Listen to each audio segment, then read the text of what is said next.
தமிழ் மக்களுக்கு வணக்கம். கொதித்து எழுந்து விட்டார் செல்வ பெருந்தகை. அதாவது காங்கிரஸ் கட்சி என்று ஒரு கட்சி இருக்கிறது அப்படின்றதை காட்டிக்கொள்வதற்காக அவ்வப்போது அறிக்கை விடுவது அப்படின்றது செல்வ பெருந்தகையுடைய வேலை. இப்போ செல்வ பெருந்தகையை பார்த்து சில கேள்விகளை எடப்பாடி பழனிசாமி கேட்க ஆரம்பித்து விட்டார். எதிர்க்கட்சி தலைவராக இருக்கக்கூடிய எடப்பாடி பழனிசாமி அவர்கள் சில கேள்விகளை கேட்க விட்டார் என்ற உடனேயே இவன் உடனே கொதித்து எழுந்து விட்டார். என்னை எப்படி ஒட்டு சட்டை என்று சொல்லலாம்?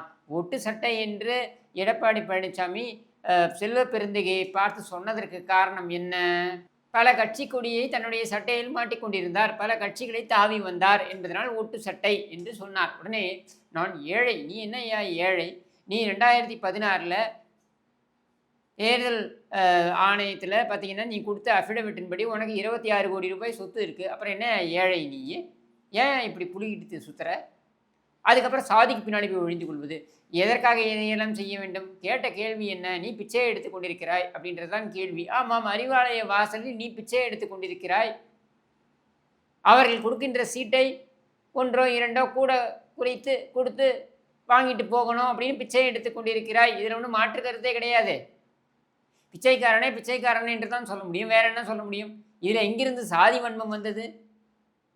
இன்னைக்கு கூட இவர் KS அழகிரி 2 நாட்களுக்கு முன்னர் KS அழகிரி கொடுத்த அறிக்கை சர்ச்சைக்குள்ளானது. அவர் கேட்டார், நாங்கள் ஏன் உங்களிடம் அதிகமான இடங்களை கேட்கக்கூடாது? ஏன் நாங்கள் ஆட்சியில் பங்கை கேட்கக்கூடாது? நீங்கள் கரும்பில் இருக்கக்கூடிய சாறையெல்லாம் எடுத்துக்கொண்டு சக்கையை எங்களுக்கு தருகிறீர்கள் அப்படின்னு நியாயமான கேள்வியை கேட்டார். உடனே அவர் மீது பாய்ந்து குதிரை இன்றைக்கு அவரை வைத்து ஒரு விளக்கம் கொடுக்க வைத்திருக்கிறார்கள். விளக்கம் என்ன தெரியுமா? நாங்கள் ஒரு தாயிடம் பசிக்கிறது, இன்னும் கொஞ்சம் சோறு போடுங்கள் அம்மா தாயே, பிச்சை போடு அப்படின்றது தான் அது. இன்னும் கொஞ்சம் சோறு போடுங்கள் என்று கேட்கிறேன், அது கொடுக்கக்கூடாதா அவர்கள் என்றால் இதை பிச்சை என்று சொல்லாமல் வேறு என்னன்னு கேட்க முடியும்?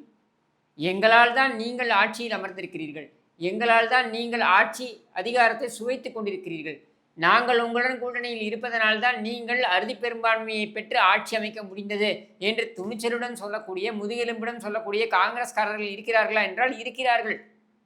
ஒவ்வொரு மாவட்ட தலைவர்களாக இன்றைக்கு பேசி கொண்டிருக்கிறார்கள். என்ன சொல்கிறாங்க ஒவ்வொரு மாவட்ட தலைவர்களும்? ஆமாங்க, எங்களால் தாங்க நீங்கள் ஆட்சியில் உட்கார்றீங்க, எங்களுக்கு என்ன செஞ்சிட்டீங்க அப்படின்ற கேள்வியை கேட்கிறார்கள். இங்கே பிரச்சனை என்னன்னா, 25 தொகுதிகள் அப்படின்றத குறைப்பதற்கு திமுக திட்டம் தீட்டி கொண்டிருக்கிறது. அதற்கு அவர்களுடைய கைப்பாவையாக வைத்திருக்கின்ற நபர் யாருன்னா செல்வ பெருந்தகை. இந்த செல்வ பெருந்தகையை வைத்து தான் செல்வ பெருந்தகைக்கு சில கான்ட்ராக்டுகளை கொடுத்து, இன்னும் சொல்ல வேண்டும் என்றால் இருங்காட்டுக்கோட்டை, ஸ்ரீபெரும்புதூர் இங்கே இருக்கக்கூடிய தொழில் கூடங்கள்லாம் கப்பம் கட்டணும்.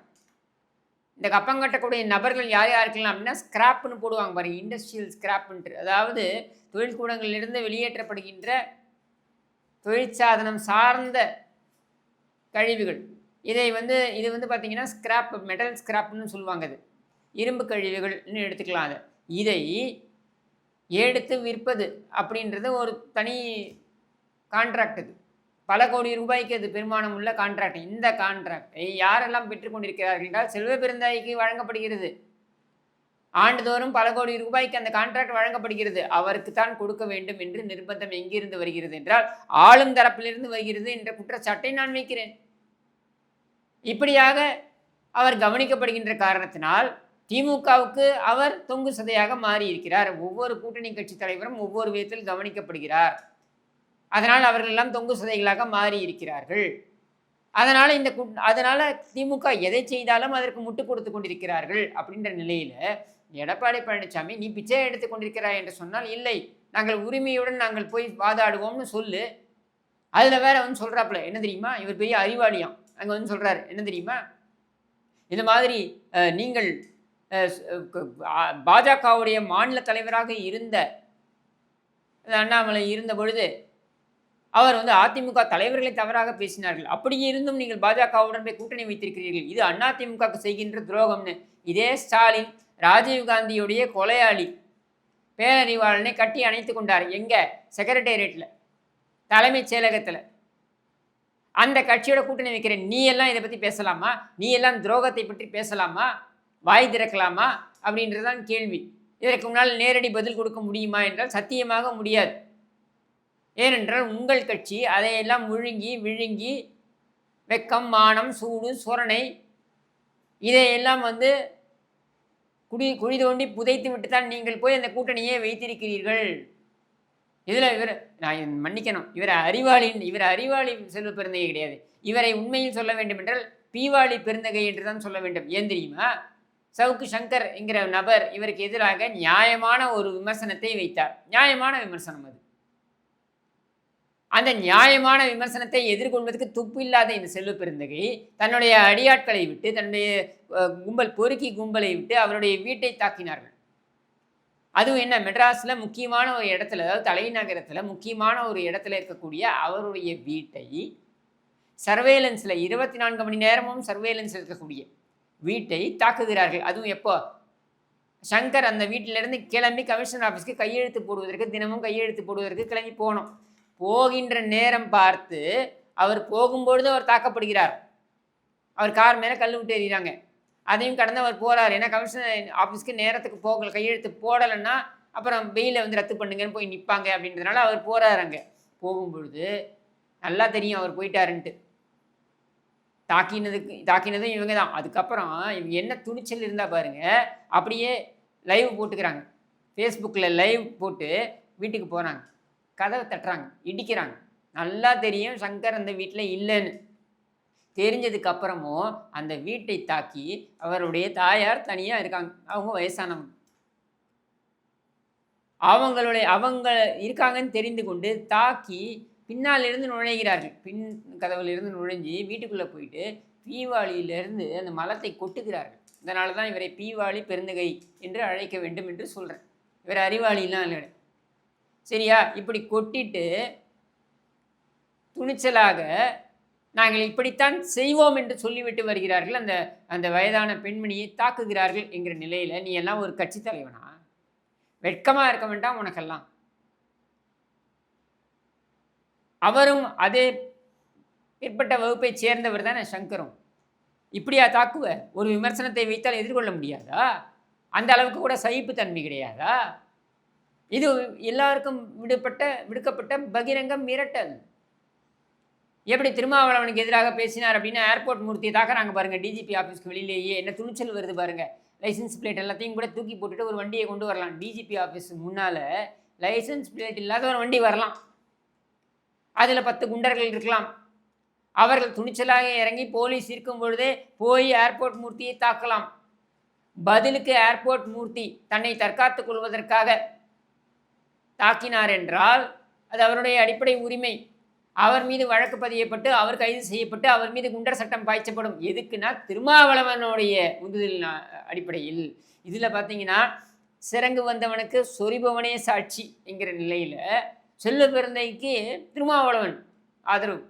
என்னன்னா எடப்பாடி பழனிசாமி தனி மனித தாக்குதலில் ஈடுபடுவது என்பது அதிர்ச்சி அளிக்கிறது.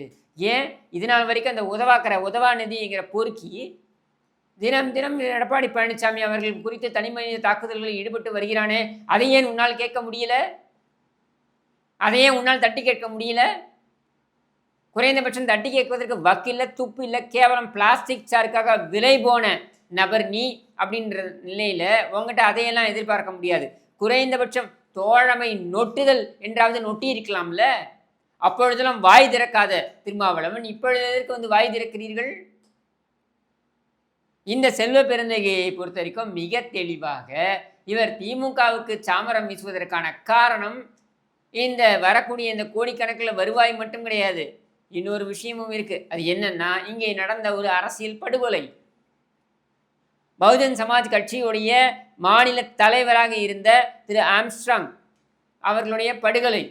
இந்த படுகொலையை விசாரித்தால் பல்வேறு திடுக்கிடும் அரசியல் பெயர்கள் அதில் இடம்பெறும் என்பதனால்தான் பம்மிக்கொண்டு இருக்கிறார். ஆனால் காங்கிரஸ் கட்சியில் இருக்கக்கூடிய மற்ற தலைவர்கள் ஒரு முடிவை எடுத்திருக்கிறார்கள். என்னன்னா, நீ விலை போயிட்ட, நீ பம்மிக்கிட்டு இருக்க, வேற விஷயங்களுக்காக பயந்து பம்மிக்கிட்டு இருக்க, நாங்கள் ஏன் பயப்படணும்? எங்களை பொறுத்த வரைக்கும் நாங்கள் கேட்போம், 25 35 சீட்டு கொடு, 40 சீட்டு கொடு, இல்லை 2011 கொடுத்தா மாதிரி 63 சீட்டு கொடு எங்களுக்கு. எங்களால் தான் நீ ஆட்சியில் உட்கார்ந்துருக்க, நாங்கள் இல்லைன்னா நீ ஆட்சியே கிடையாது என்று சொல்லக்கூடிய இடத்திற்கு வந்து விட்டார்கள். ஒவ்வொருவராக குரல் எழுப்புகிறார்கள். இப்போ அதை எப்படி அடக்க போற நீ? அதை அடக்கிறத விட்டுவிட்டு எடப்பாடி பழனிசாமி அவர்கள் குறித்து நீ வந்து பாய வேண்டிய அவசியம் எங்கிருந்து வருது? மீண்டும் சொல்கிறேன், நீ ஒட்டு சட்டை தான், நீ பீவாளி பெருந்தகை தான். இதுக்கு பின்னால நீ வந்து எந்த சாதி வன்கொடுமையும் கிடையாது, எந்த சாதி சார்ந்த குறியீடும் கிடையாது. நீ செய்த செயல் அத்தகையது என்பதனால் அதை நாம் சொல்கிறோம். என்ன செயல்? உனக்கு எதிராக கருத்து கூறியவர் வீட்டிற்குள்ள அடியாளை அனுப்பி மலத்தை கொட்டியது. பல கட்சிகளை மாறி வந்து உன்னுடைய சட்டையில் ஒவ்வொரு கட்சியுடைய கொடியும் ஒட்டி கொண்டதனால் நீ ஒட்டு சட்டை தான். இதில் என்ன உனக்கு வெக்கம், மானம், சூடு, சொரணை? அவ்வளோ வெக்கம், மானம், சூடு, சொரணை இருந்தால் போய் காங்கிரஸுக்கு ஒரு 5 தொகுதி அதிகமாக வாங்கி காட்டேன் பார்க்கலாம் என்று கூறி விடைபெறுகிறேன். நன்றி, வணக்கம்.